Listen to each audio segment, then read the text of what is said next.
Dito mga kakanfly ay habang nagfa-farm tayo ay biglang lumapit dito yung core at tank nila at dito napaatras muna tayo at dito binalikan natin kaya dito nabigyan natin sila dahil napakaasim na nila. Yun. At pagkatapos kong kumuha ng red buff ay pumunta ako sa aking blue, ngunit nandito pala si Lancelot ay papunta na rin. Kaya dito medyo wala tayong energy kaya nag-stack muna, hintay muna tayo ng konti at sabay punta at yun nakuha pa rin natin yung blue buff at dito napitas pa natin tuloy itong tank nila dahil may sobra na to sa asin. Yun. Yeah, boy. At dito nagpataya na naman kami dito sa bot lane at yun napitas ko naman dito si Esmeralda at yun kaya okay. At dito ay humingi na si Layla ng tulong dahil hindi na niya kaya dito pumunta agad tayo at dito pinitas natin yung dalawa dahil parang tumaba natin Layla natin para makalamang at yun nga sabay uwi tayo na parang walang nangyari. Abang mo angas mo ah. Kaya dito hinahayaan ko lang yung Beleric na pitasin ng kakampi ko at sabay imot-imot na tayo para magalit naman. Umiyak yun at dito pinasok ko na si Eudora at yun nag-ulti na siya. Wala na siya naman siyang damage kaya dito pinasok ko na sa torre at yun napitas siya.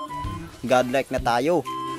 At dito hinabol pa ako. Tipi-tipian natin tong lance na to. At yun at yan pitas siya.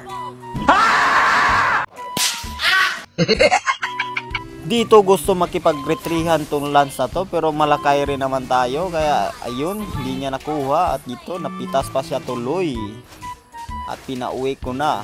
Yun, uwi ka muna. Pwede na. Nakakasama ng loob.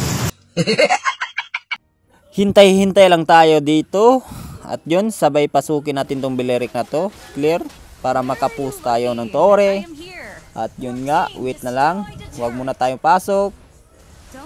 Hintay muna tayo ng tamang tempo at yun pasukin na natin yun, tinamaan at sabay ulti yun, pitas siya tuloy.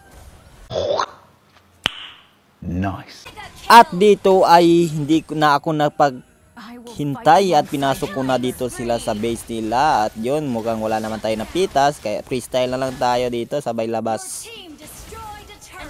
At dito sobrang sakit na ng Layla namin at yun oh, napakamamaw na niya at yun mukhang maubos na sila. Yun, ubos. Tipi-tipi lang tayo. Tipi-tipi.